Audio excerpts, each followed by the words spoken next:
Good afternoon, friends. Shall we start? चलो, so let us begin with module 2 का आपका पहला प्रैक्टिकल का subject that is corporate and management accounting, ठीक है, जिसको प्यार से आप अकाउंट्स भी कहते हैं। सो इस सब्जेक्ट से करते हैं हम शुरुआत। जैसे कि आप सब लोग जानते हो कि अकाउंट्स इतिहास में पहली बार एमसीक्यू में कन्वर्ट हो चुका है। फाउंडेशन में आपने एमसीक्यू में पढ़ा था, अभी तक सीएस एग्जीक्यूटिव में अकाउंट्स था, लेकिन वो डिटेल सॉल्विंग वाला अकाउंट्स था। पहली बार ये अकाउंट्स का जो सब्जेक्ट है ये एमसीक्यू में कन्वर्ट हुआ है, यानी इंस्टीट्यूट के इतिहास में अभी तक जितना भी सेकेंड यानी एग्जीक्यूटिव लेवल का अकाउंट्स जो था वो अभी तक सॉल्व ओल्ड सिलेबस, ओल्ड के पहले का भी सिलेबस, कोई भी सिलेबस आप निकाल के देखिएगा आपका अकाउंट्स डिटेल सॉल्विंग वाला था। लेकिन अब ये एमसीक्यू में कन्वर्ट हो चुका है। अकाउंट्स के इस सब्जेक्ट के बारे में एक ब्रीफ आइडिया, मॉड्यूल 2 में ये आपका पेपर 5 है, पेपर 5 जिसका नाम corporate and management accounting, 100 marks के लिए सब्जेक्ट है। इसका ब्रेकअप कुछ इस प्रकार से है, इसमें आप पढ़ोगे कॉर्पोरेट एंड मैनेजमेंट अकाउंटिंग में अकाउंट्स है आपको फॉर 60 मार्क्स, लेकिन अकाउंट्स के अलावा इसमें और 2 पार्ट्स है वैल्यूएशन का जो पार्ट है that is for valuation and cost is for 40 marks, ठीक है। सो मैनेजमेंट अकाउंटिंग का मतलब that is costing and valuation, ये मिला के 40 मार्क का है। तो मित्रों अकाउंट्स यानी पूरा का पूरा 100 मार्क्स का अकाउंट्स नहीं है, accounts is for 60 marks, valuation and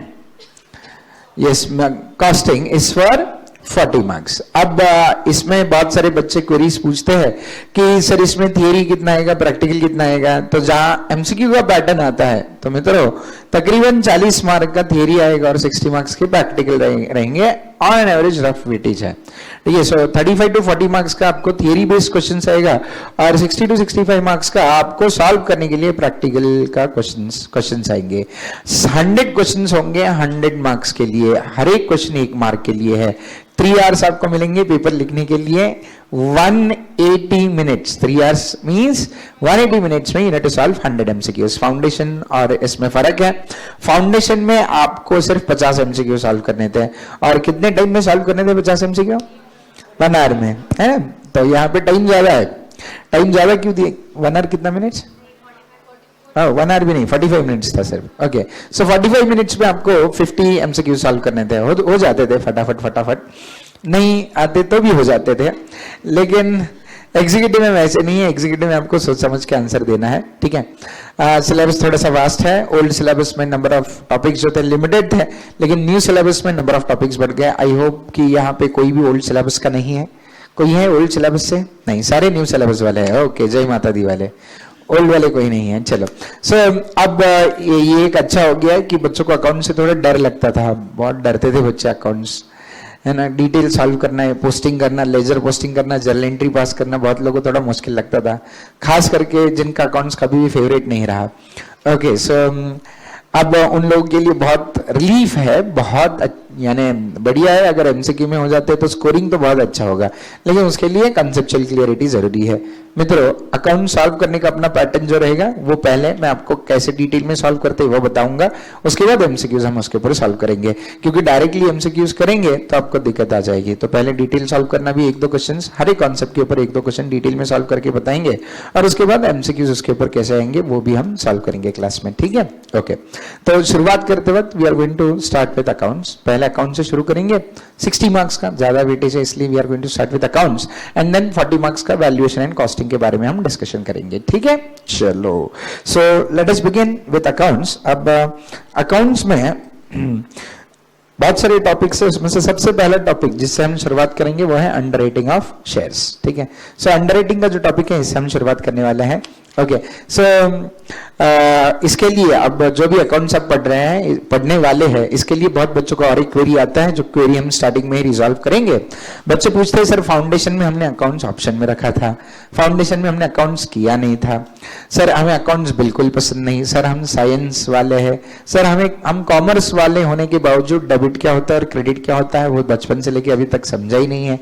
तो क्या हमें अकाउंट्स यहाँ पे डिटेल में समझ में आ जाएगा? बिल्कुल समझ में आ जाएगा। आपको अकाउंट्स का ए भी नहीं अगर पता होगा तो भी आपको पूरा अकाउंट समझ में आ जाएगा। सिर्फ एक भी दिन एब्सेंट मत रहना, ठीक है? सारे दिन प्रेजेंट रहना बहुत जरूरी है, सारे लेक्चर्स अटेंड करना बहुत जरूरी है और रेगुलर रिविजन करते रहिएगा, ठीक है? सो शुरुआत करते हैं पहले टॉपिक से, अंडरराइटिंग ऑफ शेयर्स। आपके पास एक नोटबुक जरूर होगी, give the heading underwriting of shares, इसके बारे में डिस्कशन शुरू करेंगे। चैप्टर 1 वेटेज लिखा है सबने? वेटेज नहीं लिखा होगा तो वेटेज लिख दीजिएगा पहले सब्जेक्ट का, ये आपके स्क्रीन के सामने है। सब्जेक्ट का नाम पता है सबको, कॉर्पोरेट एंड मैनेजमेंट अकाउंटिंग। भूलना मत, ये पूरा का पूरा एमसीक्यू हो चुका है।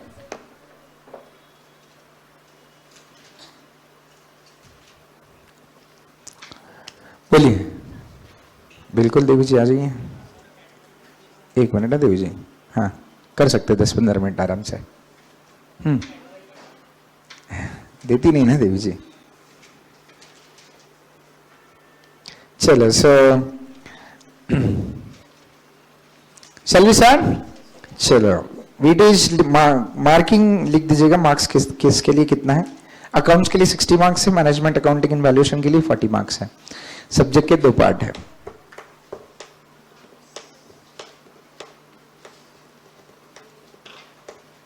लिख दिया?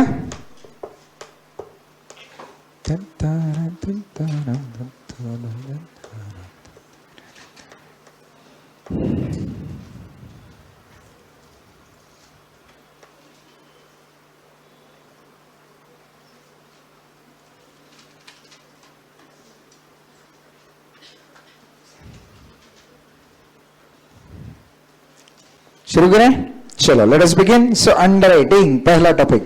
ओके, पहला टॉपिक डिस्कस करने से पहले कुछ पूछेंगे आपको।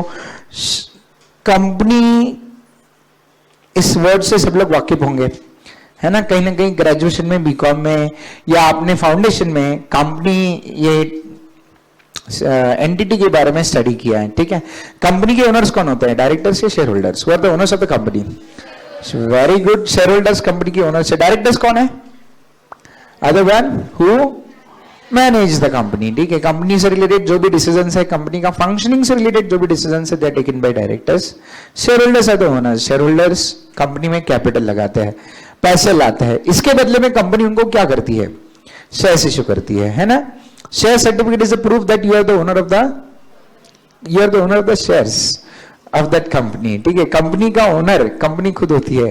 कंपनी की एसेट्स की ओनरशिप किसके पास होती है? शेयर होल्डर के पास नहीं, किसके पास होती है? कंपनी। आपने कंपनी लॉ में कैरेक्टरिस्टिक्स ऑफ कंपनी पढ़ी है, उसमें आपने एक सेपरेट लीगल एंटिटी का कॉन्सेप्ट पढ़ा है। Company and share holders are one and the same या they are different? They are independent of each other. Company को खुद का आइडेंटिटी है, कंपनी के लाइबिलिटीज के लिए कंपनी लायबल है, शेयर होल्डर्स नहीं। तो शेयर होल्डर्स कंपनी के शेयर्स के ओनर्स होते हैं। कंपनी के एसेट्स की ओनरशिप कंपनी के पास होती है, ठीक है? चलो जब भी कोई कंपनी फॉर्म होती है, फॉर्म करने के बाद कंपनी को एसेट्स खरीदने के लिए शेयर होल्डर्स को शेयर्स इशू करके पैसा लेना पड़ता है। तो ये जो शेयर्स कंपनी इशू करती है, क्या ये इशू करने के लिए कोई प्रोसीजर है? क्या कंपनी के शेयर इशू करने के लिए कोई प्रोसीजर है? फाउंडेशन कितने लोगों का हो चुका है? ओके, इतने लोगों का फाउंडेशन हो चुका है। ग्रेजुएशन बीकॉम वाले कितने हैं? यानी बीकॉम वाले, ओके, बीकॉम वाले कितने हैं? ओके, सब लोगों ने कहीं ना कहीं शेयर्स इशू का प्रोसीजर पढ़ा है। कुछ लोगों का फर्स्ट ग्रुप हुआ होगा तो उन लोगों ने उसमें भी शेयर्स इशू का कंपनी लॉ में प्रोसीजर पढ़ा होगा। तो जब भी कंपनी शेयर्स इशू करती है तो मित्र एग्जैक्टली क्या होता है, कोई बता सकता है? What actually happens when a company issue shares? हाँ, सबसे पहले कंपनी क्या प्रिंट करती है? प्रॉस्पेक्टस प्रिंट करती है। ओके, प्रॉस्पेक्टस क्या होता है? Prospectus is an invitation to public. किसके लिए इनवाइट किया है पब्लिक को? शेयर्स खरीदने के लिए। ओके, अब कोई भी कंपनी जब शेयर्स इशू करती है तो शेयर्स इशू करते वक्त company has to follow a procedure. What is that procedure which is adopted by the company? Let us first understand, उसके बाद हमारे टॉपिक की ओर आएंगे हम। देखो, अब बेसिकली कंपनियां शेयर्स इशू क्यों करती है? कंपनियां शेयर्स क्यों इशू करती है? क्योंकि कंपनी को पैसों की जरूरत है। किस चीज के लिए? देवी जी, तौरेजा देवी, किस चीज के लिए कंपनी को पैसों की जरूरत पड़ती है? काम करने के लिए, कंपनी चलाने के लिए। कंपनी चलती कहाँ है, किसी जगह खड़ी रहती है। कंपनी चलाने के लिए भी स्पेसिफिक क्या एग्जैक्टली कंपनी में ऐसी कौन सी चीज है जो चलानी है कंपनी को बिजनेस करने के लिए, यानी एग्जैक्टली क्या? देवी जी, कंपनी को पैसों की जरूरत क्यों पड़ती है? To run the company. वाह, एक ने हिंदी में बताया, एक ने अंग्रेजी में बताया। ओके चलो, सो अब देवी जी आप बताइए। देवी जी बहुत मजे ले रहे हो औरों के, देवी जी हम भी थोड़े आपके मजे ले लेते थे। बताइए देवी जी। कंपनी, हाँ क्या क्या संभालने के लिए? कंपनी बच्चा थोड़ी ना, उसको संभालना पड़ता है। हाँ देवी, हाँ देवी, असेट्स, वेरी गुड। अब बात समझ में आ गई देवी जी की। देखो, जब भी कोई कंपनी एक्सपेंशन करना चाहती है, यानी समझो ऑलरेडी आप टू व्हीलर बनाने वाली कंपनी हो, समझो टू व्हीलर्स बनाते हो, व्हीकल मैन्युफैक्चरिंग कंपनी हो, टू व्हीलर्स बनाने का आपका प्लांट है। अब आप चाहते हो आप फोर व्हीलर भी बनाए, ठीक है? तो फोर व्हीलर बनाने के लिए क्या टू व्हीलर की प्लांट एंड मशीनरी से फोर व्हीलर बन सकती है क्या? नहीं। तो फोर व्हीलर की प्लांट एंड मशीनरी अलग होगी। फिक्स एसेट खरीदने के लिए सबसे ज्यादा कंपनी को पैसों की जरूरत पड़ती है फिक्स एसेट खरीदने के लिए। जब नई कंपनी, समझो for example Sejal Devi, she is planning to start a new company. वो एक नई कंपनी शुरू करने की सोच रही है, जिसमें वो इंडिया में कोई एप्पल के फोन नहीं बनता, एप्पल जैसा फोन नहीं बनता है, तो इसलिए उन्होंने डिसाइड किया कि आईफोन जैसा कोई फोन इंडिया में बना है। इसलिए उन्होंने मुनोत लिमिटेड करके कंपनी फॉर्म की।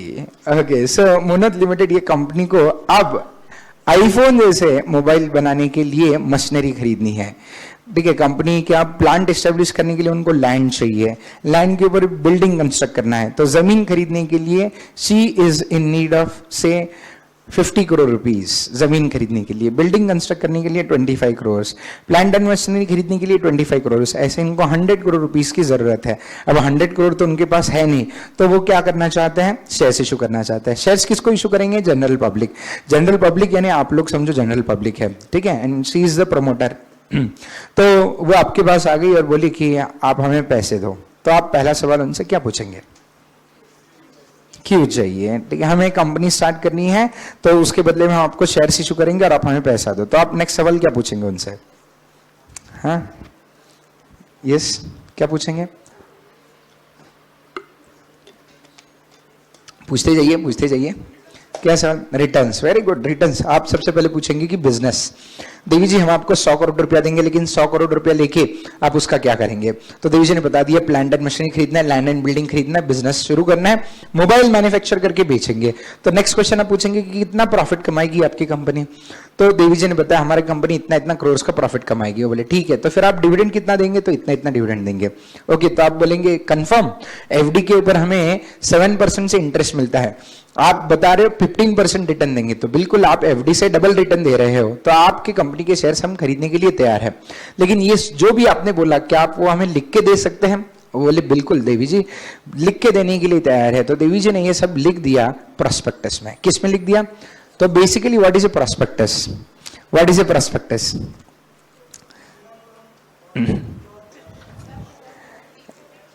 ओके, सो अब कंपनी सबसे पहले ध्यान देके सुनिएगा, कंपनी सबसे पहले आपको पूरा का पूरा कंपनी का बिजनेस एक्सप्लेन करेंगे। अब ये एक्सप्लेन करने के लिए company has to print prospectus. Company क्या प्रिंट करेगी?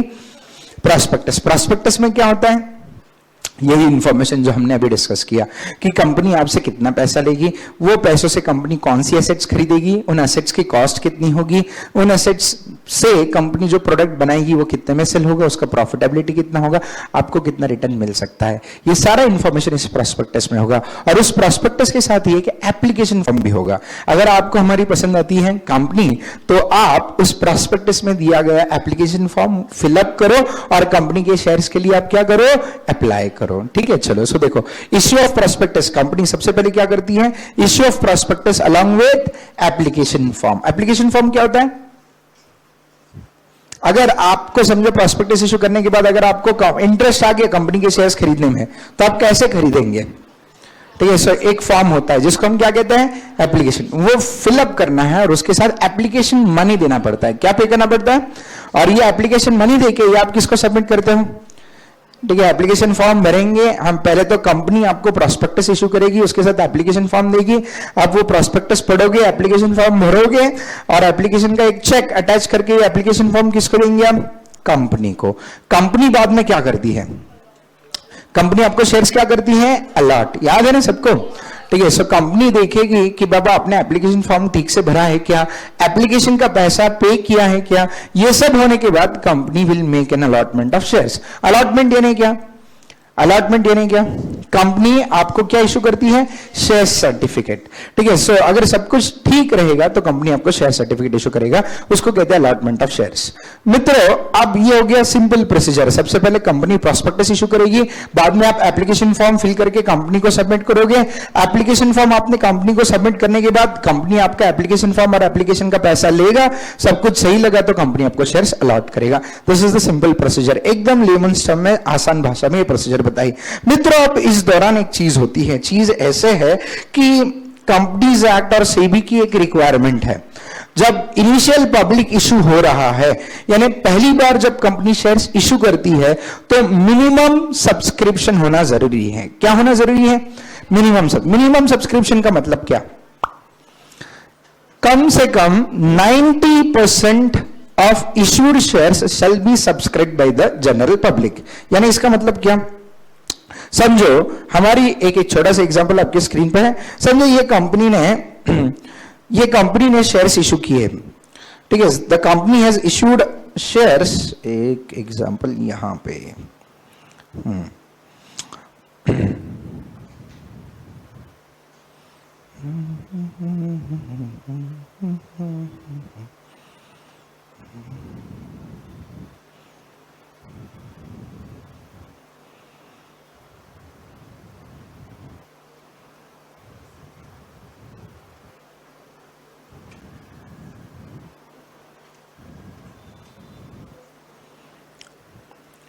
चलो ये कंपनी है,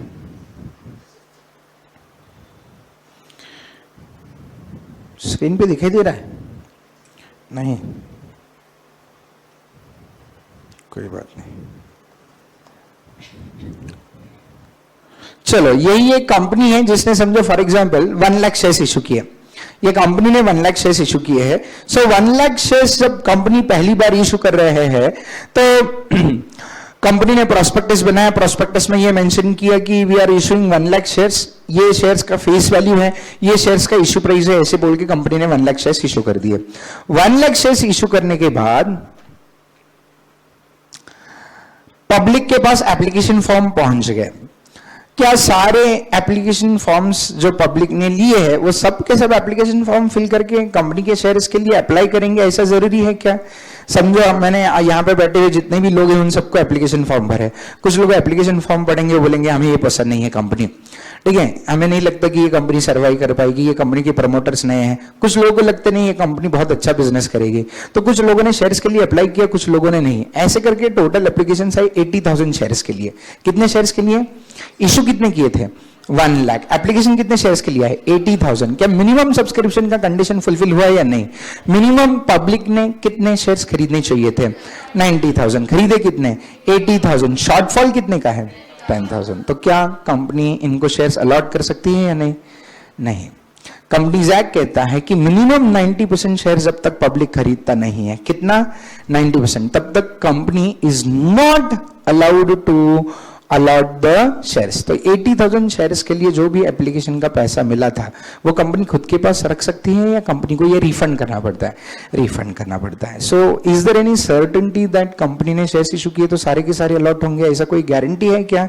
नहीं, यही अनसर्टेनिटी है। इसकी वजह से सेजल देवी परेशान है। सेजल देवी सोच रही है फिर मुन्नोत लिमिटेड कैसे शुरू हो पाएगी? मुन्नोत लिमिटेड को 100 करोड़ रुपए की जरूरत है, तो ये 100 करोड़ रुपए हमें कैसे मिलेंगे अगर हमारा 90% मिनिमम सब्सक्रिप्शन कंप्लीट नहीं होता? तो जितना भी एप्लीकेशन का पैसा हमने लिया है ये हमें रिटर्न करना पड़ेगा। क्या करना पड़ेगा? अगर एप्लीकेशन का पैसा रिटर्न कर दिया, एप्लीकेशन का पैसा क्या कर दिया? रिटर्न, तो कंपनी के पास पैसा ही नहीं आएगा, कंपनी एसेट्स कहां से खरीदेगी? कंपनी अगर एसेट्स नहीं खरीद पाई तो कंपनी का बिजनेस शुरू नहीं हो पाएगा। ठीक है, so this was the problem. इसलिए कंपनीज एक्ट ने उसके साथ और एक ये आपको रिलीफ दे दिया है। रिलीफ कुछ इस प्रकार से है, समझो company has issued 1 lakh shares. कितना शेयर्स इशू किया था हमारे एग्जांपल में? 1 लाख। पब्लिक ने कितने शेयर्स खरीदे हैं? 80,000। मिनिमम कितने खरीदने चाहिए थे? मिनिमम 90,000। शॉर्टफॉल कितने का है? 20,000 का है। इशू कितने किए थे? 1 लाख। पब्लिक ने कितना खरीदा? 80,000। वैसे टोटल शॉर्टफॉल कितने का है? 20,000। तो ये जो शॉर्टफॉल है ना, ये शॉर्टफॉल खरीदने का अधिकार कंपनीज एक्ट ने अंडरराइटर्स को दिया है। किसको दिया है? अब बेसिकली अंडरराइटर्स होते कौन है? Who are the underwriters? Yes, यानी अंडरराइटर और ब्रोकर एक ही होता है या अलग अलग होता है? अंडरराइटर और ब्रोकर अलग है, ठीक है। ब्रोकर्स क्या करते हैं? ब्रोकर्स क्या करते हैं? आपके बिहाफ पे शेयर खरीदते हैं और आपके बिहाफ पे सेल। उनको उसके बदले में क्या मिलता है? ब्रोकरेज, कमीशन कहो, ब्रोकरेज कहो, ठीक है। तो वो खुद के पैसों से शेयर्स खरीदते हैं या आपके पैसों से? आपको मदद करते हैं, वो आपके पैसों से ही शेयर्स खरीदते हैं और शेयर्स बेचने के बाद जो पैसा आता है वो भी वो आप ही को दे देते हैं। तो मित्रों बात ऐसे है, ये जो ब्रोकर्स होते हैं ये सिर्फ इंटरमीडियरी करके एक्ट करते हैं। ये खुद शेयर्स खरीदते नहीं, ना खुद शेयर्स बेचते हैं। They act on behalf of their client. लेकिन अंडरराइटर जो होते हैं वो क्या करते हैं? कंपनी को गारंटी देते हैं, एश्योरेंस देते हैं कि कंपनी आपका अगर शॉर्टफॉल होता है, पब्लिक इश्यू करते वक्त अगर आपका शॉर्टफॉल होता है तो वो शॉर्टफॉल हम खरीदने के लिए तैयार है। यानी हमारे एग्जांपल में 20,000 शेयर्स का शॉर्टफॉल था, तो पूरे 20,000 शेयर्स खरीदने का एश्योरेंस कौन देगा? पूरे 20,000 शेयर्स खरीदने का एश्योरेंस अंडरराइटर किसको देगा? कंपनी को। तो अब समझो सेजल देवी जी ने कंपनी शुरू की थी और तो तब उन्होंने बताया था कि सर आप अंडरराइटर करके एक्ट करेंगे क्या? मैं बोला ठीक है, बिल्कुल एक्ट करूंगा, कोई दिक्कत नहीं। तो सेजल देवी ने प्रोस्पेक्टस जब बनाया तो प्रोस्पेक्टस में उन्होंने बताया कि इतने इतने वैल्यू के मैं शेयर्स इशू करने वाली हूं and mister this is my underwriter, ठीक है। उन्होंने मेरा नाम मेंशन किया। सर प्रोस्पेक्टस में अंडरराइटर का नाम मेंशन करना मैंडेटरी है क्या? जी हाँ, ठीक है। आप जब सिक्योरिटीज लॉ पढ़ेंगे तो उसमें आप पढ़ोगे कि name of the underwriter shall be prescribed in the prospectus. तो अंडरराइटर का नाम मेंशन करो, ठीक है। कंपनी ने कितने शेयर्स इशू किए वो मेंशन करो। इतना ही नहीं, अंडरराइटर कितने शेयर्स खरीदने के लिए तैयार है वो भी मेंशन करो। यानी अगर पब्लिक नहीं खरीदती तो बचे हुए शेयर्स में से कितने शेयर्स अंडरराइटर खरीदेगा वो भी मेंशन करो। ये किस में मेंशन करेंगे आप? प्रोस्पेक्टस में। बाद में प्रोस्पेक्टस पब्लिक को इशू किया जाएगा। पब्लिक ने समझो अब हमारे एग्जांपल में 80,000 शेयर्स खरीदे, बचे कितने शेयर्स थे? 20,000। तो बचे हुए 20,000 शेयर्स खरीदने का जिम्मेदारी किसका है? अंडरराइटर। तो 80,000 पब्लिक ने, 20,000 अंडरराइटर ने, पूरे 1 लाख शेयर्स सब्सक्राइब हो गए तो आपके मिनिमम सब्सक्रिप्शन का कंडीशन तो ऑटोमेटिकली फुलफिल हो गया। So that's why underwriters are appointed. But not only this, there is also one more primary objective behind appointment of underwriter. The primary objective is, यानी companies act ने specifically ऐसे लिखा है कि appointment of underwriter is mandatory. क्यों mandatory है? ठीक है, बस बचे हुए शेयर खरीदने के लिए अंडरराइटर को अपॉइंट नहीं किया जाता है, वो तो अंडरराइटर का सेकेंडरी ऑब्जेक्टिव है। अंडरराइटर का प्राइमरी ऑब्जेक्टिव है, कंपनी जब भी शेयर्स इशू करती है तो क्या सारे शेयर्स इशू करने वाले डायरेक्टर्स कंपनी के या प्रमोटर्स पढ़े लिखे होते हैं क्या? जैसे सेजल देवी पढ़ी लिखी है, सी नोस कि इशू कैसे किया जाता है, क्या कंडीशन है, क्या फॉर्मेलिटीज, क्या कंप्लायंसेस है, ठीक है, प्रोस्पेक्टस कैसे बनाना है, ये सब चीजें उनको पता है, ठीक है। सेबी के कंप्लायंसेस है, वो कंप्लायंस उनको पता है। लेकिन बहुत सारे हिंदुस्तान में डायरेक्टर्स, बहुत सारे डायरेक्टर्स ऐसे हैं जो पढ़े लिखे भी नहीं है, ठीक है। वो छोड़ दो, उनका कॉमर्स बैकग्राउंड है नहीं है, वो तो बात की बात है। 1st standard, 2nd standard, 5th standard तक पढ़ाई की है, बाद में पढ़ाई छोड़ दी है, तो उनको क्या पता है प्रोस्पेक्टस क्या है। नॉट ओनली दैट, बहुत सारे तो नॉन कॉमर्स वाले भी डायरेक्टर्स हो सकते हैं, कोई इंजीनियर है, ठीक है, कोई कुछ डॉक्टर है या कोई कुछ है। इन लोग अगर कंपनी स्टार्ट करते तो they don't have any knowledge about the compliances which are to be made for issue of shares. तो ये कंप्लायंसेस करवाने के लिए अंडरराइटर को लायबल बनाया गया है। सेबी बोलता है हर एक कंपनी जब शेयर्स इशू करेगी तो शेयर्स इशू करते वक्त अंडरराइटर का अपॉइंटमेंट मैंडेटरी है। शेयर्स इशू करते वक्त किसका अपॉइंटमेंट मैंडेटरी है? अंडरराइटर। क्यों अपॉइंटमेंट मैंडेटरी है अंडरराइटर का? Why the appointment of underwriter is mandatory? ताकि जो जो compliances है वो सारे compliances कौन करेगा? Underwriter on behalf of company. तो primary objective behind appointment of underwriter is to is to make the compliances relating to issue of shares. ठीक है, सो उसको जो भी फीस मिलता है अंडरराइटर को, पहला फीस मिलता है कंप्लायंस के लिए और दूसरा लाइबिलिटी बेयर करने के लिए, शॉर्टफॉल खरीदने के लिए उसको कमीशन मिलता है. तो आपको एमसीक्यू में क्वेश्चन आ सकता है, an underwriter is appointed for a to conduct the formalities relating to issue of shares, B to purchase the shortfall, C both, D none of the above. So याद रखना, बच्चे क्या करते हैं, सिर्फ कैलकुलेशन पढ़ते हैं तो उसमें वो लिखते हैं कि जितना भी शॉर्टफॉल है वो खरीदना अंडरराइटर की रिस्पॉन्सिबिलिटी है. ऐसा नहीं है. ठीक, इतना लिख दीजिएगा. Procedure for issue of shares फटाफट लिख दो.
कोई फाउंडेशन वाला है क्या यहाँ पे? नहीं है ना, सारे एग्जीक्यूटिव वाले है ना, बेचारे दो फाउंडेशन वाले यहाँ पे बैठ गए थे। चलो चलो उनकी भी आज नई बैच स्टार्ट हो रही है, सो दैट्स व्हाई लिख दिया सब लोगों ने प्रोसीजर। चलो so let us discuss now. अब ये बताइएगा, ये तो समझ में आ गया कि अंडरराइटर को हम अपॉइंट क्यों करते हैं। क्यों अपॉइंट करते हैं हम अंडरराइटर को? अंडरराइटर को क्यों अपॉइंट करते हैं? टू परचेज द शॉर्टफॉल, या सिर्फ शॉर्टफॉल परचेज करना है या कंप्लायंसेस करना है? ओके सो लिख दो objective behind appointment of underwriter या रोल ऑफ अंडरराइटर।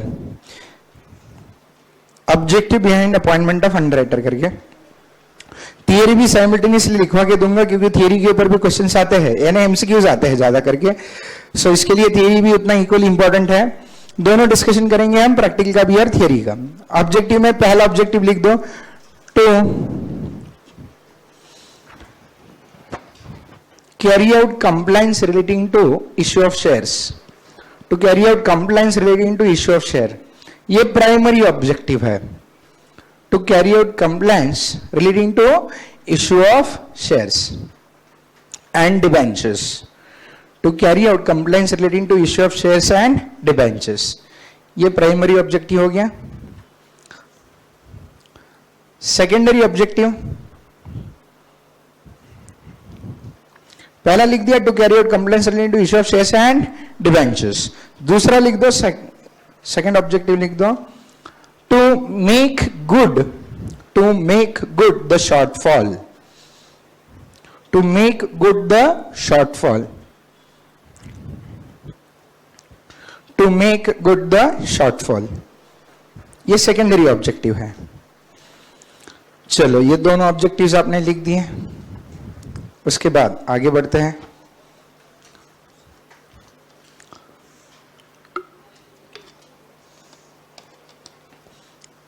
अब मित्रों ये अंडरराइटिंग का पूरा कॉन्सेप्ट समझ लेते हैं। एक एग्जांपल आपके स्क्रीन पे है, कृपया ध्यान देके देखते रहिएगा। समझो कंपनी शेयर्स इशू कर रही है, तो शेयर्स इशू करने के बाद यानी एप्लीकेशन फॉर्म या प्रोस्पेक्टस प्रिंट होने के बाद अंडरराइटर को अपॉइंट करना उचित रहेगा, या प्रोस्पेक्टस इशू करने से पहले अंडरराइटर को अपॉइंट करना उचित रहेगा? When is an underwriter appointed? Prior to issue? Yes. क्यों प्रायर टू इशू क्यों अपॉइंट करेंगे? क्योंकि प्रोस्पेक्टस में अंडरराइटर का नाम मेंशन करना मैंडेटरी है। ठीक है, सो बेसिकली प्रोस्पेक्टस इशू करने से पहले अंडरराइटर को अपॉइंट किया जाता है। जैसे कि ये स्क्रीन पे एक एग्जांपल है, देख लीजिएगा। सबसे पहले कंपनी क्या करेगी? Appoint underwriter prior to public issue, पहले अंडरराइटर को अपॉइंट करेगी। अंडरराइटर को अपॉइंट करने के बाद अंडरराइटर के साथ एक कॉन्ट्रैक्ट एंटर होता है। क्या एंटर होता है? कॉन्ट्रैक्ट एंटर होता है। उस कॉन्ट्रैक्ट को हम कहते हैं कॉन्ट्रैक्ट ऑफ अंडरराइटिंग। क्या कहते हैं उसको? सर ये कॉन्ट्रैक्ट में क्या मेंशन किया जाता है? ये कॉन्ट्रैक्ट में मेंशन किया जाता है कि ये समझो फॉर एग्जांपल इनका नाम, ये जो यहाँ पे मुस्कुरा रहे हैं वो अंडरराइटर का नाम समझो मिस्टर एक्स है, तो कंपनी उस कॉन्ट्रैक्ट में मेंशन करेगी कि we have appointed mister X as underwriter. Mister X को हमने अंडरराइटर करके अपॉइंट किया है। ठीक है, मिस्टर एक्स की ये ड्यूटीज है। पहला ड्यूटी वो जो भी कंप्लायंसेस है वो करेंगे, और दूसरा ड्यूटी की जितना भी शॉर्टफॉल है वो खरीदने का काम अंडरराइटर करेंगे। इसके बदले में क्या अंडरराइटर को कुछ पैसा मिलेगा या नहीं मिलेगा, या फ्री में काम करेगा अंडरराइटर? बताइए, अंडरराइटर क्या फ्री में कंपनी के लिए काम करेगा या कुछ पैसा लेगा? क्या लेता है अंडरराइटर? ब्रोकरेज लेगा या कमीशन लेगा? कमीशन। ठीक है, ब्रोकरेज किसको मिलता है? ठीक है, सो ये भी एमसीक्यू में आ सकता है कि brokerage is received by A, underwriters B, brokers C, both D, none. So brokerage is received by brokers. Commission जो मिलता है वो किसको मिलता है? अंडर। सर कमीशन क्यों मिलता है उनको? दो काम करने के लिए, पहला कंप्लायंस और दूसरा शॉर्टफॉल के लिए। ठीक है, ये दो चीजों के लिए इनको कमीशन मिलता है। ओके, वो कमीशन का परसेंटेज कितना होगा वो भी कॉन्ट्रैक्ट में मेंशन किया जाएगा। तो कॉन्ट्रैक्ट में सर क्या क्या मेंशन किया जाएगा? अंडरराइटर का नाम, ठीक है, अंडरराइटर कितना शॉर्टफॉल खरीदेगा वो मेंशन किया जाएगा, जिसको हम लाइबिलिटी ऑफ अंडरराइटर कहते हैं। क्या कहते हैं? Liability of. उसके बाद अंडरराइटर को कितना कमीशन मिलेगा। ठीक है, सो ये सारी चीजें उस कॉन्ट्रैक्ट में मेंशन की जाती है। वो कॉन्ट्रैक्ट कब होता है? इश्यू से पहले या इश्यू के बाद? इश्यू के पहले। और ये जो कॉन्ट्रैक्ट में जो भी टर्म्स एंड कंडीशंस मेंशन की गई है, वो टर्म्स एंड कंडीशंस आपको प्रोस्पेक्टस में भी मेंशन करनी पड़ती है। कि प्रोस्पेक्टस में ये मेंशन करना पड़ता है कि इनको हमने अंडरराइटर करके अपॉइंट किया, इतने कमीशन पे अपॉइंट किया, वो इतने इतना शॉर्टफॉल खरीदने के लिए तैयार है। ये सारी चीजें आपकी जो कॉन्ट्रैक्ट में एंटर हुई है, ठीक है, वो कॉन्ट्रैक्ट के बाद प्रोस्पेक्टस में भी मेंशन करना मैंडेटरी है। सर कॉन्ट्रैक्ट जरूरी है, विदाउट कॉन्ट्रैक्ट नहीं चलेगा क्या? बिल्कुल नहीं चलेगा। क्यों? क्योंकि इसको लीगल एनफोर्सेबिलिटी होती है। कल जाके पब्लिक इशू होने के बाद, शॉर्टफॉल आने के बाद अगर अंडरराइटर बोलता है कि नहीं नहीं नहीं, I won't be able to purchase the share, ठीक है, मैं शेयर नहीं खरीद सकता, मेरे पास इतने पैसे नहीं है, तो फिर कंपनी क्या करेगी? कोर्ट में जाके केस फाइल करेगी। लेकिन कोर्ट में जाने के बाद लीगल डॉक्यूमेंट मांगेंगे, बताइए कंपनी आपके पास ऐसा कौन सा डॉक्यूमेंट है जो ये प्रूव करता है कि कॉन्ट्रैक्ट एंटर हुआ था, तो ये कॉन्ट्रैक्ट वो जाके दिखाएंगे। ठीक है, सो इसलिए कॉन्ट्रैक्ट एंटर करना जरूरी है। अब ये होने के बाद कंपनी क्या करती है? शेयर्स इशू करती है। किसको शेयर्स इशू करती है? पब्लिक को। पब्लिक को शेयर्स इशू करने के बाद अगर पता चल जाता है कि कुछ शॉर्टफॉल है, कुछ क्या है? शॉर्टफॉल, तो ये शॉर्टफॉल खरीदने का काम कौन करेगा? अंडरराइटर्स। ये प्रोसीजर समझ में आ गया? छापना चाहते हो? छाप दो, फटाफट छाप दो।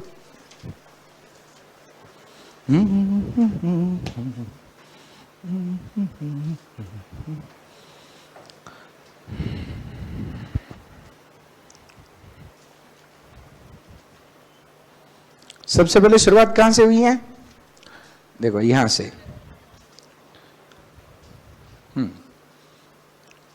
ये कंपनी अपॉइंट करेगी अंडरराइटर को, यहां से शुरुआत करना। इसके ऊपर भी एमसीक्यू आ सकते हैं आपको।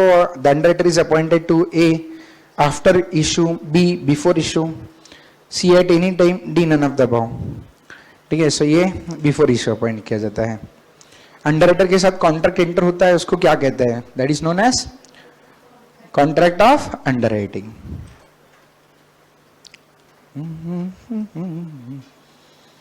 लेक्चर्स ठीक से अटेंड करना, लेक्चर में ही बहुत सारी चीजें डिस्कस हो जाती है। ध्यान देना है, थियरी जब पढ़ा रहे तो थोड़ा सा कुछ बच्चों को थियरी सुनना पसंद नहीं होता है, लेकिन सुनना बहुत जरूरी है। एक एक मार्क हमारे लिए बहुत कीमती होता है। खास करके मॉड्यूल 2 आपके मॉड्यूल 1 से थोड़ा डिफिकल्ट होता है। मॉड्यूल 2 में अच्छा स्कोर आना बहुत जरूरी है। यानी डिफिकल्ट होने के पीछे वजह कुछ नहीं है, बल्कि 2 प्रैक्टिकल सब्जेक्ट्स है, ठीक से पढ़ने हैं, एमसीक्यू वाले हैं, तो उसमें स्कोर आ जाता है। एक थोड़ा सा खतरनाक सब्जेक्ट है सिक्योरिटीज,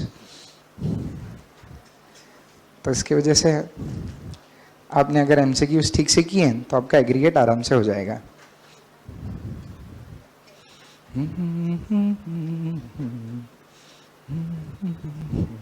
लिख दिया? लिख रहे हैं, लिखिए लिखिए, आराम से लिखिए।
चलो हो गया, आगे बढ़ते हैं।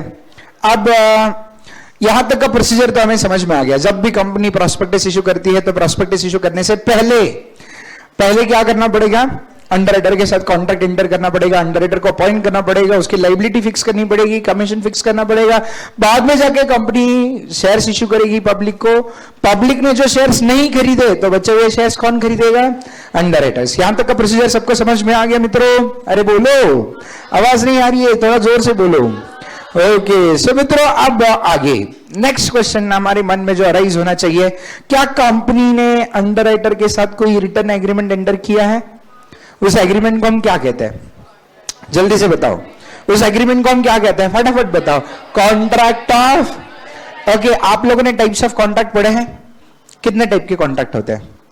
बचपन में पढ़े होंगे। कॉन्ट्रैक्ट एक्ट में 2 टाइप के कॉन्ट्रैक्ट आपने पढ़े, कॉन्ट्रैक्ट ऑफ गारंटी और दूसरा कॉन्ट्रैक्ट ऑफ इंडेमनिटी। कुछ कुछ याद आ रहा है?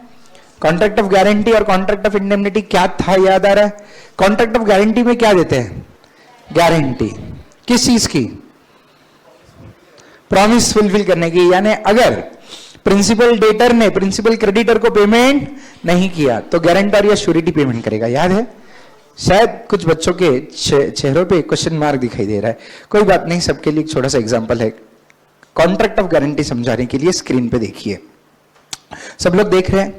चलो, इसके बाद एमसीक्यू इसके ऊपर कैसे आएगा वो भी आपको बता देंगे। देखो, एक कॉन्सेप्ट पढ़ाएंगे, तुरंत थ्योरी पढ़ाएंगे उसके ऊपर का, उसके बाद कैसे एमसीक्यू आ सकते हैं वो भी क्लास में ही डिस्कस कर लेंगे और उसके बाद प्रैक्टिकल क्वेश्चन सॉल्व करेंगे। ठीक है? सो मित्रों, अब ये जो कॉन्ट्रैक्ट ऑफ गारंटी है वो एग्जैक्टली क्या होता है वो समझते हैं। मित्रों, बात ऐसे है, समझो एक सप्लायर है जो गुड्स बेचने का काम करता है और एक कस्टमर है जो जिसको गुड्स खरीदने हैं, लेकिन वो कैश में नहीं बल्कि क्रेडिट पे गुड्स खरीदना चाहता है। कैसे गुड्स खरीदना चाहता है? क्रेडिट पे। कैसे गुड्स खरीदना चाहता है? सुनाई नहीं दे रही आवाज? Very good. क्रेडिट पे जो गुड्स खरीदे जाते हैं तो आप गुड्स तो तुरंत ले लेते हो, लेकिन पेमेंट तुरंत करते हो या कुछ समय के बाद पेमेंट करते हो? चलो, अब ये एग्जाम्पल में ये जो क्रेडिटर है इसने गुड्स सेल किए, से 10 lakh rupees worth of goods थे। कितने के गुड्स थे? 10 लाख, जो प्रिंसिपल डेटर ने खरीद लिए। डेटर समझो या प्रिंसिपल डेटर कुछ भी कहो, आपको कोई फर्क नहीं पड़ता। जो सेल करता है उसको क्या कहते हैं? क्रेडिटर। जो बाय करता है उसको डेटर। ये सबको पता है। टर्म्स कुछ ऐसे थे कि 3 महीने बाद, कितने महीने बाद? 3 महीने बाद ये जो प्रिंसिपल डेटर है वो 10 लाख रुपया प्रिंसिपल क्रेडिटर को पे करेगा। कितने महीने बाद? 3 महीने बाद। कौन किसको पैसा देगा? डेटर। किसको पैसा देगा? अब ये क्रेडिटर का एक क्वेश्चन है डेटर से, बाबा 3 महीने बाद तूने पैसे नहीं दिए तो मैं क्या करूं? हाँ, तो बोला बाबा विश्वास रखो हमारे ऊपर, 3 महीने बाद दे देंगे, पैसे तो दे देंगे। बोले नहीं, विश्वास तो कब का खत्म हो गया। ठीक है, विश्वास इस दुनिया में रहा नहीं है। बेवकूफ बनाने वाले लोग ज्यादा है, सच बोलने वाले लोग है ही नहीं, तो कम है, वो बहुत पुरानी बात हो गया। अब मित्रों, बात ऐसे है, तो ये जो प्रिंसिपल क्रेडिटर है ये इसको क्रेडिट पे गुड्स बेचने के लिए तैयार है, 3 महीने बाद पैसे लेने के लिए तैयार है। लेकिन 3 महीने बाद अगर इसने पैसे नहीं दिए, डेटर ने पैसे नहीं दिए, तो क्रेडिटर क्या करेगा? ऐसे क्रेडिटर ने क्वेश्चन पूछ लिया। किससे क्वेश्चन पूछ लिया? डेटर से। अब डेटर ने बोल दिया बाबा मेरे ऊपर विश्वास नहीं तो कोई बात नहीं, एक कॉन्ट्रैक्ट साइन कर लेते हैं जिसमें मैं लिख के देता हूं अगर मैंने पेमेंट नहीं किया तो मेरा ये छोटू सा दोस्त है ना, ठीक है, ये आपको पेमेंट करेगा। तो नाम पूछा गया, इस छोटू से दोस्त का नाम क्या है जरा बताओ? तो इस छोटू से दोस्त का नाम जो निकल आया, उसका नाम निकल आया श्योरिटी। दिखाई दे रहा है? ओके, सो इनका नाम है श्योरिटी। श्योरिटी कौन है? किसका दोस्त है? डेटर का। जो क्या कहता है? अगर प्रिंसिपल डेटर ने डिफॉल्ट किया यानी पैसे नहीं दिए तो 3 महीने बाद कौन पेमेंट करेगा? अब तो टेंशन मत लो, चलो मैं नहीं देता तो मेरे लिए बैकअप तो है, श्योरिटी बैकअप है। अब राजी हो गए? हाँ बिल्कुल। क्रेडिटर बोले ये गुड्स है, उठा के लेके जाओ, 3 महीने बाद पेमेंट लाके दो। अब 3 महीने बाद डेटर अगर पेमेंट देता है तो श्योरिटी का कोई रोल है क्या? नहीं है। लेकिन 3 महीने बाद डेटर ने पैसे देने से मना कर दिए तो कौन किससे पैसे लेगा? Creditor will recover the money from the surety.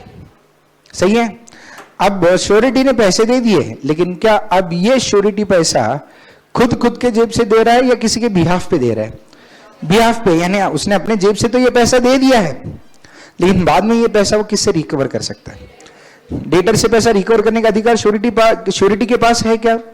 आपने कॉन्ट्रैक्ट ऑफ गारंटी में पढ़ा था, rights of principal creditors, rights of surety. पढ़ा था या नहीं बचपन में? बचपन में फाउंडेशन में पढ़ा होगा या बीकॉम में जरूर पढ़ा होगा। ठीक है, अरे बोलो। ओके, इसको हम क्या कहते हैं? कॉन्ट्रैक्ट ऑफ इंडेमनिटी या कॉन्ट्रैक्ट ऑफ गारंटी? क्या कॉन्ट्रैक्ट ऑफ गारंटी में क्या होता है? कौन किसके बिहाफ पे गारंटी देता है? श्योरिटी किसके बिहाफ पे गारंटी देता है?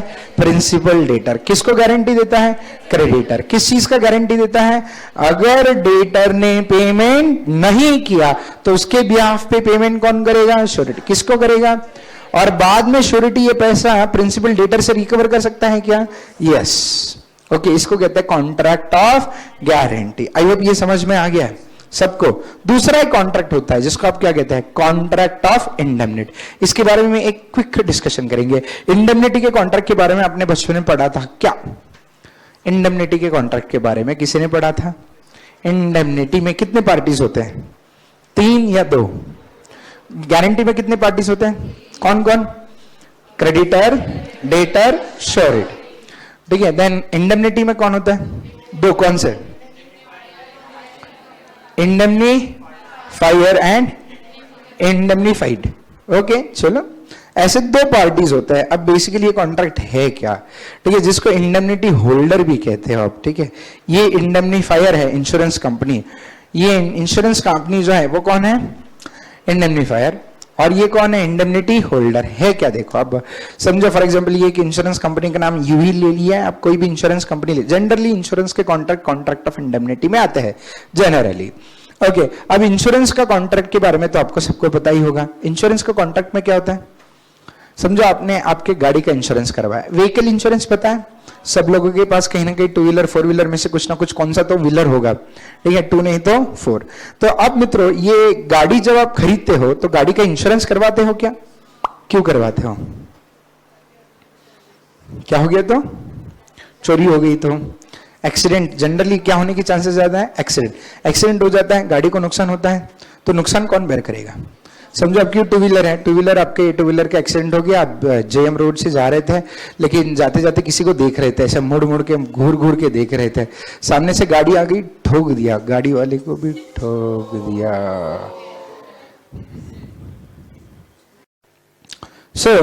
मित्रों, बात ऐसे है कि इसमें आप आपके गाड़ी का जब इंश्योरेंस करवाते हो तो इंश्योरेंस करवाते वक्त आप प्रीमियम पे करते हो। ये फ्री में इंश्योरेंस होता है।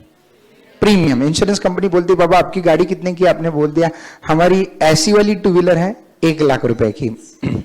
तो ऐसी वाली होती है ना वो, पीछे का सीट ऊपर, आगे का नीचे। क्यों होता है पता नहीं, स्पोर्ट्स बाइक कहते हैं उसको। ओके, ठीक है। ऐसा कौन सा स्पोर्ट्स खेलना होता है? ऐसी वाली गाड़ी। ओके, सो अब क्या हो गया भाई साहब? भाई साहब के मन में कुछ विचार आए हैं तो कोई स्पोर्ट्स होता है ऐसा खेलने के लिए, स्पोर्ट्स बाइक कहते हैं इसको। हाँ, ओके, कोई बात नहीं, मजे ले रहे हो आप मस्त बाइक के। ओके, सो अब मित्रों बात ऐसे है कि आपने आपके बाइक का 1 लाख की गाड़ी ऐसे बोल दिया। 1 लाख की गाड़ी बोलने के बाद इंश्योरेंस कंपनी ने आपको पूछ लिया, अगर समझो वैसी वाली बाइक पे आपका एक्सीडेंट हो जाता है तो आपका छोड़ दो, लेकिन बाइक का जो नुकसान होगा उसका क्या? ठीक है, अगर बाइक आपकी डैमेज हो जाती है तो खर्चा आएगा रिपेयर्स के लिए। तो समझो 40-50 हज़ार रुपये का खर्चा है तो आपको जेब से पे करना पड़ेगा। उससे अच्छा इंश्योरेंस करवाओ, 5,000 रुपये का प्रीमियम भरो। 1 साल में अगर गाड़ी का एक्सीडेंट हो जाता है तो जितना भी खर्चा आएगा इंश्योरेंस कंपनी बेयर करेगी। लेकिन कुछ नहीं होता तो प्रीमियम वापस मिलता है या प्रीमियम इंश्योरेंस कंपनी के पास ही रहता है? इंश्योरेंस कंपनी के पास ही रहेगा प्रीमियम। तो ये जनाब ने अपने गाड़ी का इंश्योरेंस करवा दिया, गाड़ी चलाना शुरू कर दिया, इन्होंने प्रीमियम भी भर दिया। ठीक है, प्रीमियम भरने के बाद हुआ ऐसे प्रीमियम भरने के बाद हुआ ऐसे, इन्होंने अपनी गाड़ी चलाई and on one fine day गाड़ी का हो गया एक्सीडेंट। अब बताइए, जो भी खर्चा, आराम से देख लो इमेज। ओके, सो अब जितना भी खर्चा हुआ है एक्सीडेंट के बाद, गाड़ी को जितना भी डैमेज हुआ है वो कौन बेयर करेगा? हाँ, तलरेजा देवी। क्या हो गया, किसी की याद आ रही है? नहीं, ओके, मुझे लगा इमेज देख के किसी को याद कर रहे हो आप। ओके, सो अब हुआ ऐसे कि ये गाड़ी का एक्सीडेंट होने के बाद जो गाड़ी को नुकसान हुआ है वो बेयर करने का काम कौन करेगा? इसको अपन इंश्योरेंस क्लेम कहते हैं। क्या कहते हैं? Insurance claim. अब ऐसे कॉन्ट्रैक्ट को हम कॉन्ट्रैक्ट ऑफ इंडेमनिटी कहते हैं। इंडेमनिटी के कॉन्ट्रैक्ट में क्या होता है? जितना भी आपका लॉस हुआ है वो लॉस बेयर करने का काम किसका है? Insurance company. इंश्योरेंस कंपनी को हम क्या कहते हैं? इंडेमनीफायर। क्या कहते हैं? इंडेमनीफायर। तो ये जो इंडेमनीफायर है, it indemnifies the loss of the indemnity holder. Indemnifier किसका लॉस बेयर करता है? In exchange of a premium. In exchange of a premium. ठीक है। अब समझो 50,000 रुपए का क्लेम आया, तो 50,000 का खर्चा इंश्योरेंस कंपनी ने पे किया। इंश्योरेंस कंपनी को प्रीमियम मिला कितना था? 5,000। क्लेम कितना पे किया? 50,000। तो इसमें इंश्योरेंस कंपनी का गेन हुआ या लॉस हुआ? लॉस। तो हर कॉन्ट्रैक्ट में इंश्योरेंस कंपनी का लॉस होगा ऐसे जरूरी है? बहुत लोगों का एक्सीडेंट नहीं होता। एक्सीडेंट नहीं होता तो क्लेम नहीं आता, तो जितना भी प्रीमियम है वो इंश्योरेंस कंपनी का क्या है? इनकम। ठीक है। सो मित्रों, गारंटी और इंडेमनिटी में क्या फर्क है बताओ? Is there any difference between guarantee and indemnity? What is the difference? Okay, और एक क्वेश्चन पूछता हूं उसके पहले। यहां पे इंश्योरेंस कंपनी को जितना भी लॉस हुआ है, ये इंश्योरेंस कंपनी किसी और से रिकवर कर सकती है या नहीं? या ये लॉस कंपनी को खुद को बेयर करना पड़ता है? यस, कंपनी को ये लॉस खुद से बेयर करना है। कंपनी ये लॉस किसी से रिकवर नहीं कर सकती मित्रों। लेकिन प्रीवियस एग्जांपल में जो श्योरिटी था, श्योरिटी, उसको 3 लाख रुपया या 10 लाख जितना भी था वो उसने पे किया, लेकिन क्या ये श्योरिटी बाद में पैसा रिकवर कर सकता है? किससे रिकवर कर सकता है? प्रिंसिपल डेटर से। ठीक है। देखो, पहले प्रीवियस एग्जांपल में कॉन्ट्रैक्ट ऑफ गारंटी में, कॉन्ट्रैक्ट ऑफ गारंटी में, ठीक है, श्योरिटी ने पहला पेमेंट कर दिया। किसको पेमेंट किया? क्रेडिटर। और बाद में उसने ये पैसा किससे रिकवर किया? डेटर। तो श्योरिटी को ऐसा कोई लॉस हुआ या नहीं हुआ? नहीं हुआ। पहले उसके जेब से पैसे गए, बिल्कुल सही है, लेकिन बाद में उसने रिकवर भी तो किया। लेकिन व्हाट अबाउट हमारी इंश्योरेंस कंपनी? इंडेमनीफायर का क्या होगा? लॉस होने के बाद 50,000 रुपया जो भी क्लेम आया वो इंश्योरेंस कंपनी ने पे किया, लेकिन ये क्लेम का पैसा वो किसी से रिकवर कर सकते हैं या नहीं रिकवर कर सकते हैं? नहीं। ठीक है। So this is the basic difference between guarantee and indemnity. तो इंडेमनिटी में ultimate loss is borne by the indemnifier, whereas in guarantee you just give a guarantee, you don't bear any loss. अब सिर्फ guarantee देते हो, उन्होंने payment नहीं किया तो मैं करूंगा, लेकिन बाद में मैं उनसे पैसे रिकवर कर लूंगा, इसकी चिंता मत कीजिए। बात समझी सबको? पक्का? अब आराम से पहला क्वेश्चन आपसे पूछेंगे, contract of guarantee, contract of under writing, contract of whether it is a contract और नॉट। अरे बोलो। Yes. Next question, this is the contract between home? Underwriter and company. ठीक है। कौन से टाइप के कॉन्ट्रैक्ट में आता है ये?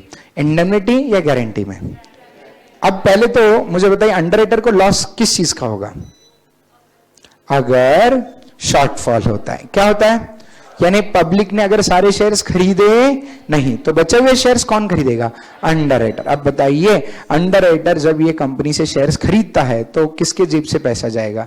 अंडरराइटर। अंडरराइटर ये पैसा किसी से रिकवर कर सकता है क्या या नहीं कर सकता? देखो, समझो 20,000 शेयर्स का शॉर्टफॉल था हमारे एग्जांपल में। कितने शेयर्स का?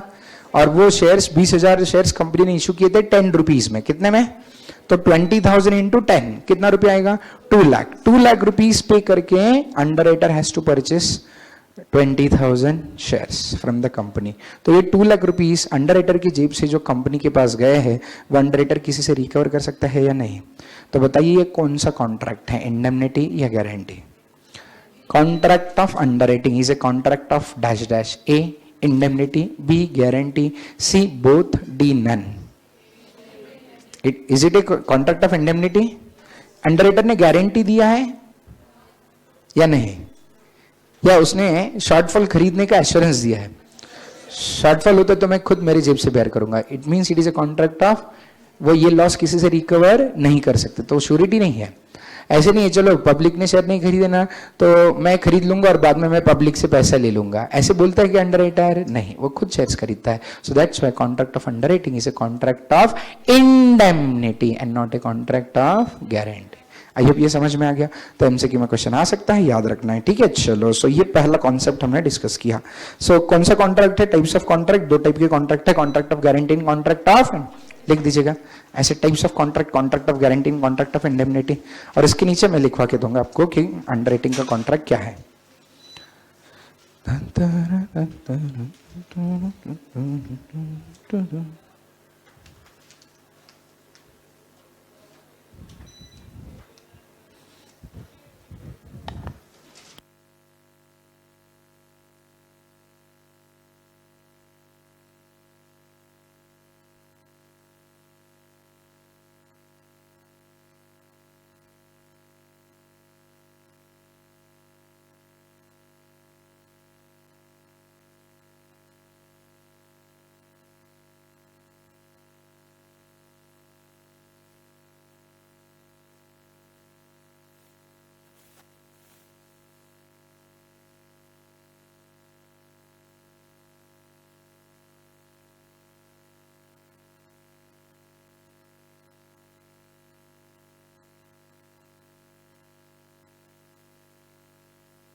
तो तिकड़ से तिकड़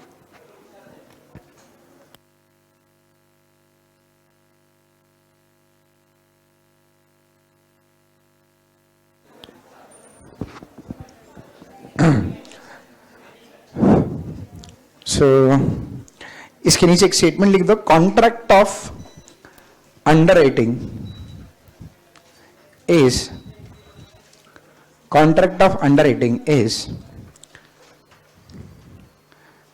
a contract of indemnity. Contract of underwriting is a contract of indemnity. लिख दिया, very good. Contract of underwriting is a contract of indemnity. Guarantee और इंडेमनिटी में क्या डिफरेंस होता है लिखने की जरूरत नहीं. समझ में आ गया ना सबको? अरे बोलो. ओके चलो, अब मित्रों हम तो कुछ कैलकुलेशन डिस्कस करेंगे. अब कैलकुलेशन कुछ इस प्रकार से, लेकिन उसके पहले एक छोटा सा एग्जांपल लेंगे, वो एग्जांपल के थ्रू कैलकुलेशंस डिस्कस करेंगे. सब लोग ध्यान दे रहे हैं? थियरी समझ में आ गया यहां तक का? कोई डाउट? क्या क्या डिस्कस किया है थियरी अभी तक, एक बार बता दो. शुरुआत कहां से की थी? Okay, procedure for issue. Issue का प्रोसीजर क्या होता है? सबसे पहले कंपनी क्या इशू करती है? प्रॉस्पेक्टस. प्रॉस्पेक्टस में किसके बारे में इंफॉर्मेशन होता है? कंपनी जो बिजनेस करने वाली है उसके बारे में इंफॉर्मेशन होता है. कंपनी जो शेयर्स इशू करने वाली है उसके बारे में इंफॉर्मेशन होता है. उसके साथ और एक क्या होता है? Application form. प्रॉस्पेक्टस के साथ क्या होता है? एप्लीकेशन. अगर आपको वो पसंद आती है, कौन, तो आपने क्या करना है? यस, आपने एप्लीकेशन फॉर्म भर के कंपनी के शेयर्स के लिए करना है apply.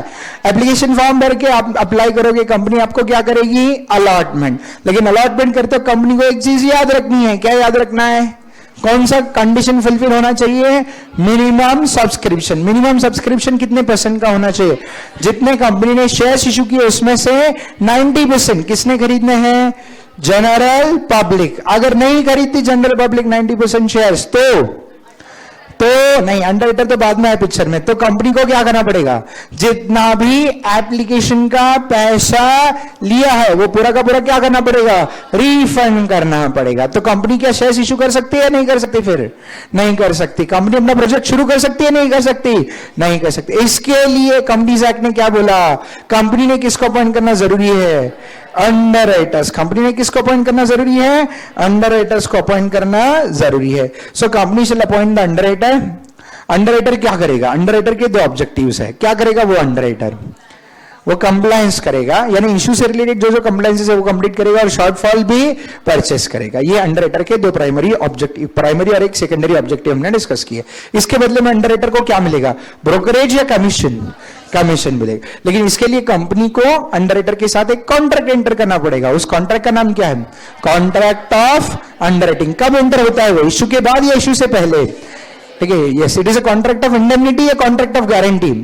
It is a contract of indemnity. I hope यहां तक समझ में आ गया. अब देख लो स्क्रीन पे एक छोटा सा एग्जांपल. ये एक कंपनी है जिसने पब्लिक इशू करने से पहले अंडरराइटर को अपॉइंट किया. अब अंडरराइटर के साथ उन्होंने कॉन्ट्रैक्ट एंटर किया जिसके तहत कंपनी ने यह लिखा था कि कंपनी 1 लाख शेयर्स इशू करने वाली है. कितने शेयर्स इशू करने वाली है? 1 लाख. तो कंपनी ने अंडरराइटर से पूछ लिया, डियर अंडरराइटर. सुनिएगा इनके बीच का कन्वर्सेशन. क्या कन्वर्सेशन हो रहा है इनके बीच? कंपनी ने अंडरराइटर से पूछा, डियर अंडरराइटर. कंपनी ने अंडरराइटर से पूछा, क्या पूछा? डियर अंडरराइटर कि क्या आप हमारे बनने के लिए तैयार है? कंपनी के अंडरराइटर्स.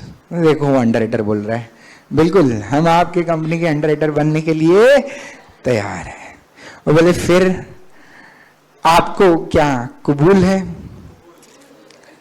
कॉन्ट्रैक्ट कबूल है?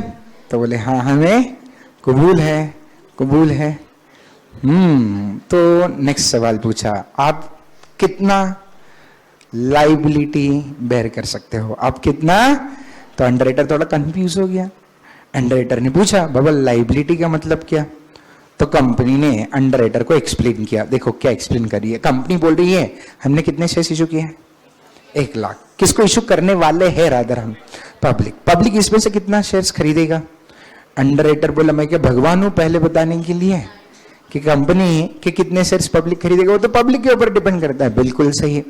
तो अगर समझो कंपनी ने 1 लाख शेयर जो इशू किए उसमें से एक भी शेयर एक भी शेयर पब्लिक ने नहीं खरीदा, एक भी शेयर पब्लिक ने नहीं खरीदा, तो शॉर्टफॉल कितने शेयर्स का है? पूरे 1 लाख। पूरे कितने शेयर्स का शॉर्टफॉल है? 1 लाख। तो क्या ये 1 लाख शेयर्स आप पूरे के पूरे खरीद सकते हैं? क्या पूरे के पूरे 1 लाख शेयर्स आप खरीद सकते हैं? तो अंडरराइटर बोला थोड़ा सोचने दो। सोचने के बाद उसने बता दिया, I am ready to take 100% liability. I am ready to take 100% liability का मतलब, कंपनी ने पूछा 100% लाइबिलिटी का मतलब, अगर पब्लिक एक भी शेयर नहीं खरीदता तो पूरे 1 लाख शेयर्स मैं खरीद लूंगा। ऐसा किसने बताया? अंडरराइटर। ये सर बताया यानी, हाँ वो कॉन्ट्रैक्ट होता है। कौन सा कॉन्ट्रैक्ट होता है? Contract of under. उसमें क्लॉज होता है लाइबिलिटी क्लॉज। कौन सा क्लॉज होता है मित्रों? उसमें अंडरराइटर ने ये लिख के दिया that I will purchase entire shortfall if the public fails to purchase even a single share. यानी पब्लिक ने अगर एक भी शेयर नहीं खरीदा तो पूरा 100% शेयर मैं खरीदने के लिए तैयार हूं। तो इसको अपन कितना, कौन सा लाइबिलिटी कहेंगे? Complete liability. कौन सा लाइबिलिटी कहेंगे? सर क्या अंडरराइटर पार्शियल लाइबिलिटी भी ले सकते हैं क्या? यस, अंडरराइटर बोलता है देखो आपकी कंपनी 1 लाख शेयर खरीद रही है, पब्लिक ने अगर एक भी शेयर नहीं खरीदेगा, आगे कितना खरीदेगा we don't know, but public अगर एक भी शेयर नहीं खरीदता तो हम सिर्फ 90,000 शेयर्स खरीद सकते हैं, उससे ज्यादा खरीद नहीं सकते। आपने कितने शेयर्स इशू किए हैं? 1 लाख। अंडरराइटर कितना खरीदने के लिए तैयार है? 90,000। यानी सारे शेयर्स या पार्ट ऑफ द शेयर्स, उसको कहते हैं पार्शियल लाइबिलिटी। कौन सी लाइबिलिटी? ऐसे 2 प्रकार की लाइबिलिटी होती है, एक कंप्लीट और दूसरी होती है, तो अंडरराइटर की लाइबिलिटी कंप्लीट है या पार्शियल है वो हमें कैसे पता चलेगा? कॉन्ट्रैक्ट में मेंशन किया जाएगा ना आपके क्वेश्चन में। तो क्वेश्चन में अगर दिया है कि that underwriter is going to make good the entire shortfall, तो समझ लो कौन सी लाइबिलिटी का क्वेश्चन है? Complete. If the underwriter is ready to make good the shortfall to the extent of 60%, 60% बोला इन्हें, क्या हो गया? Less than 100%। Anything less than 100% is known as partial liability. मित्रों यहां तक समझ में आ गया? चलो, सो अब ये कंपनी की केस में कंपनी बिल्कुल निश्चिंत होकर उन्होंने शेयर्स इशू किए। कंपनी को कोई टेंशन ही नहीं है। क्यों टेंशन नहीं? क्योंकि कंपनी को पता है अगर जनरल पब्लिक एक भी शेयर नहीं खरीदता तो पूरे 1 लाख शेयर कौन खरीदेगा? अंडर है। तो कंपनी ने कर दिया शेयर्स इशू पब्लिक को। पब्लिक से एप्लीकेशन मिले। कितने शेयर्स के लिए एप्लीकेशन मिले पब्लिक से? तो हमारे एग्जाम्पल में पब्लिक ने सब्सक्राइब किए हैं से 70,000 शेयर्स। पब्लिक ने कितने शेयर सब्सक्राइब किए? 70,000 शेयर्स। कंपनी ने जो शेयर्स इशू किए थे उसमें से 70,000 शेयर्स पब्लिक ने सब्सक्राइब किए। जरा बताइए कंपनी ने कितने शेयर्स इशू किए थे? 1 लाख। पब्लिक ने कितने खरीदे? 70,000। शॉर्टफॉल कितना है? ये कौन खरीदेगा? अंडरराइटर। इसको अंडरराइटर की कहते हैं एक्चुअल लाइबिलिटी। कौन सी लाइबिलिटी? एक्चुअल लाइबिलिटी का मतलब क्या है? शॉर्टफॉल। एक्चुअल लाइबिलिटी का मतलब क्या है? जो अंडरराइटर खरीदने के लिए तैयार है। अब मेरा एक क्वेश्चन आपसे, सर ये एक्चुअल लायबिलिटी कब पता चलती है?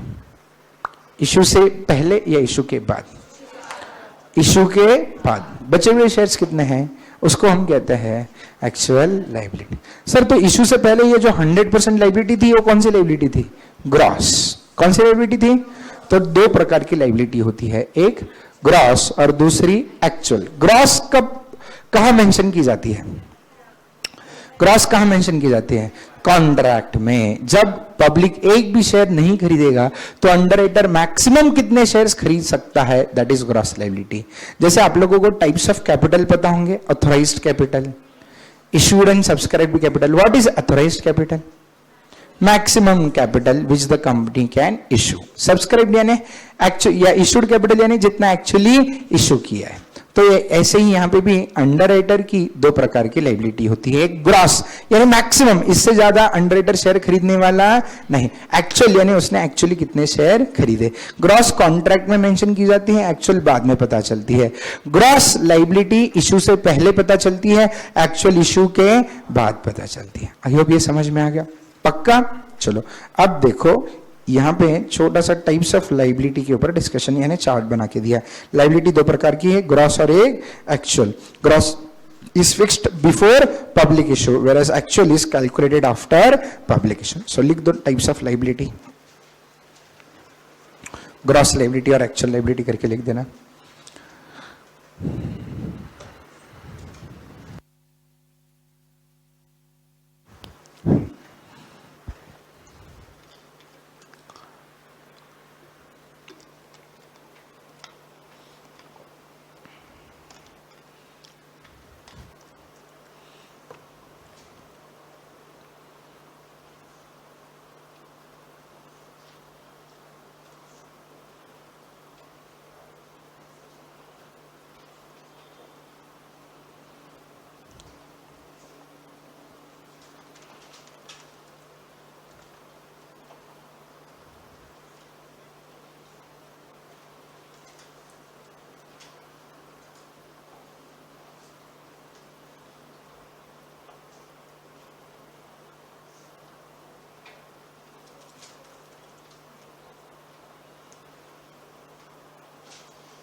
चलो हो गया, लिख दिया, सबने लिख दिया। चलो मित्रों, अब हमें एमसीक्यू में क्या आएगा, कैलकुलेशन में हमें आएगा कैलकुलेशन ऑफ लायबिलिटी के ऊपर क्वेश्चन। किसके ऊपर क्वेश्चन आएगा, कैलकुलेशन ऑफ लायबिलिटी। तो लायबिलिटी का कैलकुलेशन कैसे किया जाता है उसका हम आपके लिए एक प्रोफार्मा लेके आए हैं। तैयार हो सब लोग, पक्का? चलो सीखे लायबिलिटी का, या थक गए आज? थक गए? नहीं सीखना है, सीख लेते, एक छोटा सा टेबल है, ठीक है, ऐसा थोड़ा सा टेबल कंप्लीट कर लेते हैं, या रुकना है? ठीक है चलो, पहला दिन है तो छोड़ देते हैं थोड़ा जल्दी, कोई बात नहीं, कल कंटिन्यू करेंगे। कल थोड़ा सा एनर्जी के साथ आ जाना।